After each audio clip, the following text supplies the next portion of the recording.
मित्रों अपनी वच्चे गोपाल भाई साधुना भाई गोविंद भाई साधु उपस्थित थई चुक्या है। तबला उस्ताद एमनो पण हार्दिक स्वागत करीए छे। वेलकम, स्वागतम। मित्रों अपना गुजरातનું ઘરેણું કહી શકાય એવા અપેક્ષાબેન પંડ્યા પણ પધારી રહ્યા છે। જોરદાર તાળીઓ લઈ જાઓ મિત્રો।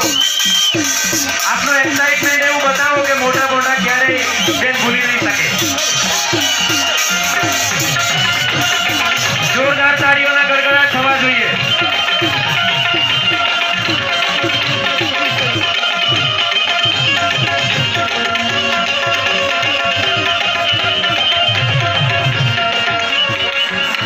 आओ पधारो मोगेरा मेहमान, अमे करीशुं हेते सन्मान।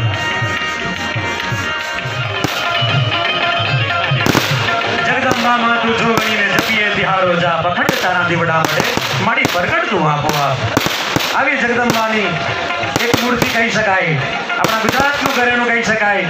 અપેક્ષાબેન પંડ્યા પધારી રહ્યા છે, એમનું હાર્દિક સ્વાગત કરીએ મિત્રો। જોરદાર તાળીઓના ગડગડાટથી એમને વધાવી લઈએ। सुस्वागतम।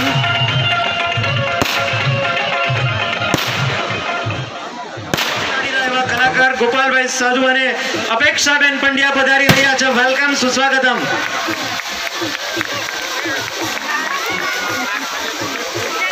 आओ पधारो मोगेरा मेहमान, अमे करीशुं हेते सन्मान। आपना पगला पड्या अने अवसरनी वधी गई शान। मित्रों ताड़ीओना गड़गड़ाट केम ओछा थई गया छे? जोरदार ताड़ीओ संभळावी जोईए। अने जोरदार एक बार आपणे माताना नामनी पण जयकारो बोलावीशुं। बोलो बोलो साईनाथ महाराज की। जोरदार साई बाबाना जयकाराथी अने मां भवानीना जयकाराथी